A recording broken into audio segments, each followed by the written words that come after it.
چاہتے ہو تو استغفار کریں. معصوم کی روایت ہے. غم و غصہ ہے انسان کو, پریشانی ہے, گرفتاری, ہر کسی کو ہوتا ہے پریشانی. پیغمبر علیہ السلام کی روایت ہے کہ من کثر الاستغفار, اور سمجھ فرمائے, من کثر الاستغفار جعل اللہ من کل ہم فرجا.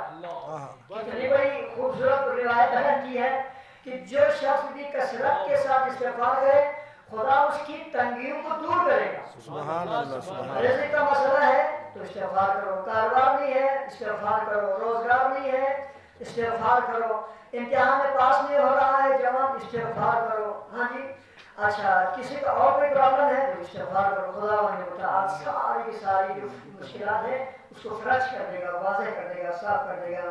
آگے بتایا وَمِن كُلِّ ضَيْقٍ مَخْرَجَ فَرَجَ, اور ہر تنگی سے, سختی سے انسان کو کیا کرے گا, نجات کر دے گا, غم و غصہ دور کرے گا. جوان غور سنیں, آج رمضان, پورے رمضان آپ نے درس سنا ہے, آپ لوگوں کا بہت شکریہ.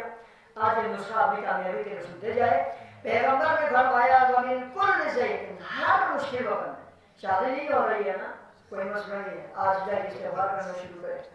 کسی کے گھر میں بچیاں ہیں, بچیوں کے اگر رشتے نہیں آ رہے, اور سنا ہر معاشرے کا پرابلم ہے. کسی کے گھر میں بچیاں ہیں, جوان ہیں, رشتے نہیں آ رہے ہیں, پریشان ہونے کی ضرورت نہیں ہے. سید المرسلین نے مجھے اور آپ کو ہماری مشکلات کا حل بتایا ہے. وَمِن كُلِّ ضَيْقٍ فَرَجًا, یعنی ہر تنگی میں, ہر سختی میں, ہر غم و غصے میں کیا کرنا ہے, استغفار کے ساتھ اپنی مشکلات کو ڈھونڈنا ہے. استغفار کے ذریعے اپنی مشکلات کو ڈھونڈنا ہے, اپنی سختیوں کو ڈھونڈنا ہے. گھر نہیں ہے تو استغفار کرو. معصوم کی روایت ہے, میری طرف کچھ نہیں ہے, سارے کے سارے معصوم کی روایت بیان کر رہا ہوں. گھر نہیں ہے استغفار کرو, گھر نہیں بن رہا ہے استغفار کرو, کاروبار ہے نہیں چل رہا ہے استغفار کرو, کاروبار ہے ہی نہیں ہے استغفار کرو, روزگار نہیں ہے استغفار کرو. دکان میں جاتے ہی استغفر اللہ 100 مرتبہ پڑھو, دیکھیے استغفر اللہ کی کیا اثرات آپ کے پر لاتا ہے. اگر اثرات نہیں نکلا کچھ اثر پڑھنے کے بعد پھر جا کے سید المرسلین کے روایت پہ آپ مجھے کر سکتے ہیں. پیغمبر کے ساتھ معمولی بات نہیں کرتے ہیں. وَمَا يَنْطِقُ عَنِ الْهَوَىٰ إِنْ هُوَ إِلَّا وَحْيٌ يُوحَىٰ کے مالک ہے. سبحان اللہ. کوئی کوئی بھی بات اپنی ہوا و ہوس اور اپنی شوق سے نہیں کہتے, ہر بات وحی پروردگار اور اشارے خدا سے کہتے ہیں. تو پیغمبر ایسے تھوڑی کہیں گے. استغفار کی بہت فوائد ہے, آپ استغفار کر کے ذرا دیکھیں مشکلات حل ہوں گے. اور اسی روایت کے آخری حصے میں پیغمبر نے فرمایا وَرَزَقَهُ مِنْ حَيْثُ لَا يَحْتَسِبُ, جو کثرت کے ساتھ استغفار کرے گا خدا ایسی جگہوں سے اسے رزق عطا کرے گا جہاں سے اس کو گمان بھی نہ ہو. سبحان اللہ, سبحان اللہ. وہاں وہ گمان سے بھی بالاتر جگہوں سے ذات پروردگار انسان کو رزق کی دولت عطا کر دیتا ہے. آج لوگ یہ تو اثرات اور فوائد ہیں استغفار کے.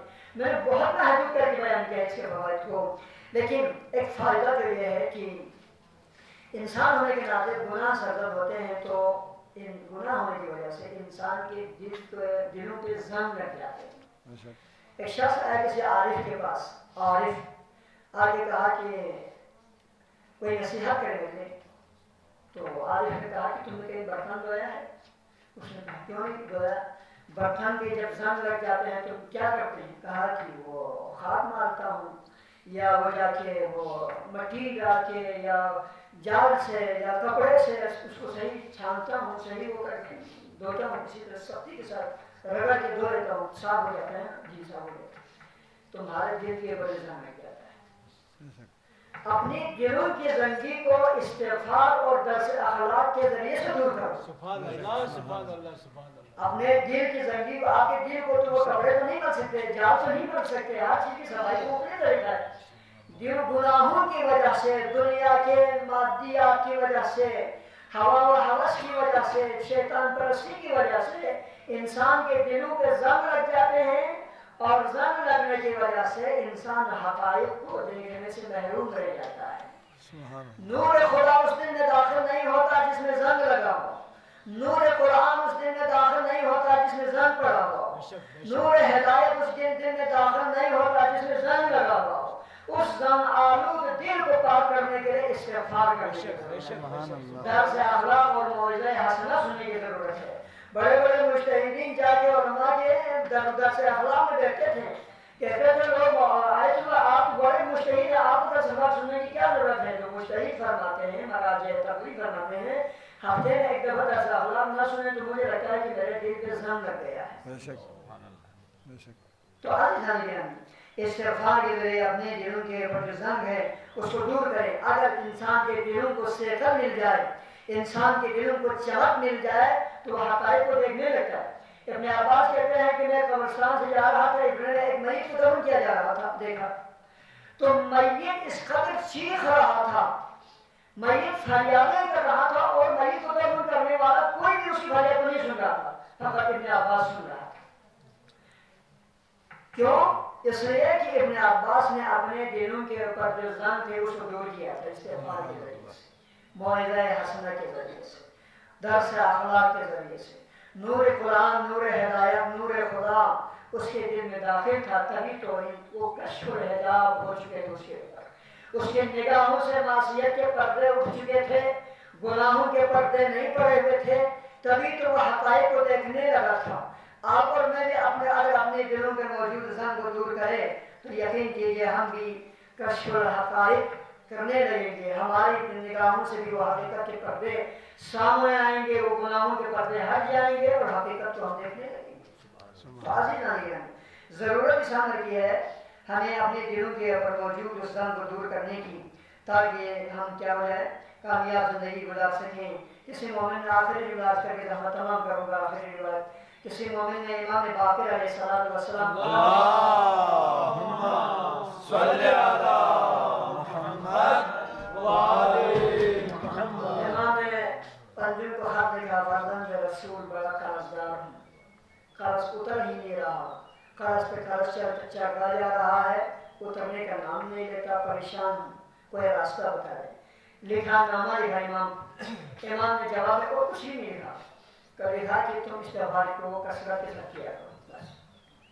اور اس نے کثرت کے ساتھ استغفار کی، سارے قرضے میں اتر گئے، سارے مشکلات زندگی میں حل ہو گئے۔ سبحان اللہ سبحان اللہ۔ استغفار تقصیر اعظم ہے، دعا کروں گا درگاہ الہی میں، پروردگار تجھے تیری عزت و جلالت اور اسماء الحسنی کا صدقہ حاضرین محفل کی حاجتوں کو روا فرما۔ آمین۔ پروردگار ہمارے دلوں پہ اگر گناہوں کے پردے پڑے ہوئے ہیں، زنگ لگے ہوئے ہیں، تو بحق اہل بیت کے اطہار استغفار کے ذریعے سے ہمیں اپنے دلوں کے زنگ کو سیکل دینے کی توفیق عطا فرما۔